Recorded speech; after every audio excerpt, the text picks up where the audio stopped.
আচ্ছা, ঐশী দিক নির্দেশনা মানে ঈশ্বরের বার্তা, সেটা আমাদের কাছে ঠিক কিভাবে পৌঁছায়?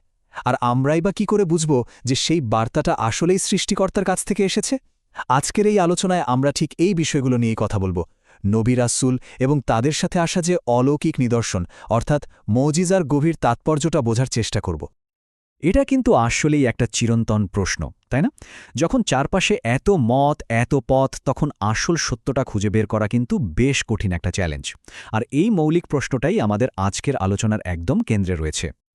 তো এই যে প্রশ্নটা, এখান থেকেই কিন্তু মানুষের পথ খোঁজার একটা জার্নি শুরু হয়। মানুষ সবসময় এমন কিছু চিহ্ন বা নিদর্শনের খোঁজ করেছে যা তাকে কোনো একটা বৃহত্তর সত্যের দিকে নিয়ে যেতে পারে। যদি আমরা বিভিন্ন সভ্যতা আর সংস্কৃতির দিকে তাকাই, তাহলে দেখব এই প্রবণতাটা একদম স্পষ্ট। মানে, এটা যেন মানুষের স্বভাবের মধ্যেই আছে। কোনো একটা অদৃশ্য শক্তি বা ঐশী সত্তার কাছ থেকে একটা পরিষ্কার সংকেত পাওয়ার আকাঙ্ক্ষা। মানুষের এই যে খোঁজা, এই সার্বজনীন অনুসন্ধানের উত্তর হিসেবেই কিন্তু বার্তাবাহক বা পয়গাম্বারদের ধারণাটা আসে। তারাই হলেন সেই মাধ্যম যারা ঐশী বাণী মানুষের দুয়ারে পৌঁছে দেন। সহজ করে বললে, নবী হলেন এমন একজন বিশেষ ব্যক্তি যার সাথে আল্লাহ যোগাযোগ স্থাপন করেন। তিনি আল্লাহর বাণী লাভ করেন এবং সেই অনুযায়ী নিজে চলেন আর অন্যদেরও পথের দিশা দেন। আর রাসূলের দায়িত্বটা, সেটা কিন্তু আরও একটু নির্দিষ্ট। তাকে প্রায়শই একটা নতুন শরীয়ত বা আসমানি কিতাব দেওয়া হয়, যা একটা নির্দিষ্ট জাতির জন্য একটা কমপ্লিট জীবনবিধান হিসেবে কাজ করে। তাহলে আসল পার্থক্যটা কোথায়? ব্যাপারটা একটু সহজ করে বলি। প্রত্যেক রাসূলই কিন্তু একজন নবী, কারণ তিনি আল্লাহর কাছ থেকে ওহী পান। কিন্তু প্রত্যেক নবী রাসূল নন, কারণ সব নবীকে নতুন কিতাব বা শরীয়ত দিয়ে পাঠানো হয় না। এখান থেকেই বোঝা যায় যে একজন রাসূলের দায়িত্ব কতটা ব্যাপক আর সুনির্দিষ্ট। এখন সবচেয়ে জরুরি প্রশ্নটা হলো, কেউ যদি এসে দাবি করে যে সে আল্লাহর পাঠানো দূত, তাহলে তার প্রমাণ কি? একজন সাধারণ মানুষ আর আল্লাহর প্রেরিত দূতের মধ্যে পার্থক্যটা আমরা করব কিভাবে? ঠিক এখানেই মুজিজা বা অলৌকিক নিদর্শনের ধারণাটা চলে আসে। চলুন এবার একটু গভীরে যাই। এই মুজিজা জিনিসটা আসলে কি, আর কেনই বা এটা একজন রসুলের দাবির সত্যতা প্রমাণের জন্য এত জরুরি?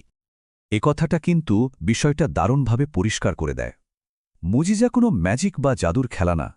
এটা হলো একটা ঐশ্বরিক সই বা সিলমোহর, যা নিশ্চিত করে যে এই বার্তাটা স্বয়ং সৃষ্টিকর্তার কাছ থেকেই এসেছে।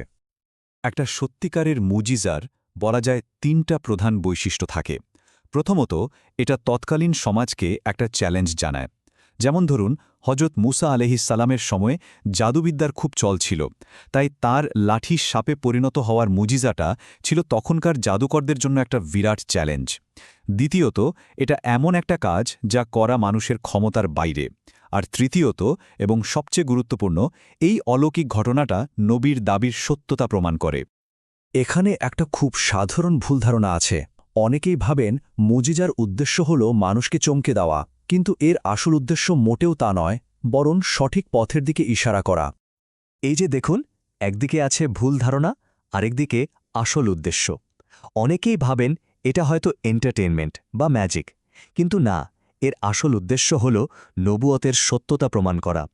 এটা নিজে কোনো শেষ কথা নয়, বরং আসল বার্তাটাকে প্রতিষ্ঠা করার একটা মাধ্যম।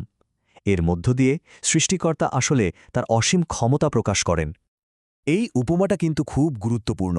ভাবুন তো, রাস্তার সাইনবোর্ড কি কখনো আমাদের গন্তব্য হয়? না, ওটা শুধু আমাদের গন্তব্যের পথটা দেখিয়ে দেয়। মুজিজাও ঠিক তেমনই একটা সাইনবোর্ড, যা আমাদের মূল বার্তা বা কিতাবের দিকে দৃষ্টি আকর্ষণ করে।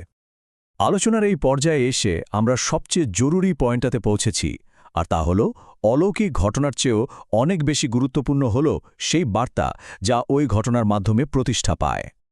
একটু ভেবে দেখুন, একজন নবীর দেখানো মওজিজা, সেটা হয়তো একটা নির্দিষ্ট সময়ের নির্দিষ্ট কিছু মানুষই দেখেছিল, কিন্তু তার আনার যে কিতাব বা বার্তা, সেটা কিন্তু প্রজন্মের পর প্রজন্ম ধরে মানুষের কাছে রয়ে গেছে। তাই চূড়ান্ত লক্ষ্যটা কিন্তু ওই ঘটনা দেখে মুগ্ধ হওয়া নয়, বরং সেই চিরন্তন বার্তার ওপর বিশ্বাস আনা। একদম সহজ কথায় এটাই হলো সারমর্ম। সময়ের সাথে সাথে হয়তো অলৌকিক ঘটনার স্মৃতিটা ফিকে হয়ে যেতে পারে, কিন্তু যে সত্য আর জীবনবিধান সেই ঘটনার মাধ্যমে প্রমাণিত হয়েছে, তা কিন্তু চিরকাল টিকে থাকে। শেষ করার আগে একটা প্রশ্ন রেখে যেতে চাই। আচ্ছা, এমন কি হতে পারে না যে সত্যিকারের সবচেয়ে বড় মুজিজা সাগরকে দুই ভাগ করা বা চাঁদকে চিরে ফেলার মতো কোনো ঘটনা নয়, হয়তো সবচেয়ে বড় মুজিজা হলো সেই ঐশী বাণী, যা একটা অন্ধকার হৃদয়কে আলো দিয়ে ভরিয়ে দিতে পারে, একজন পথ হারানো মানুষকে সঠিক পথে ফিরিয়ে আনতে পারে। বিষয়টা কিন্তু ভাবনার দাবি রাখে।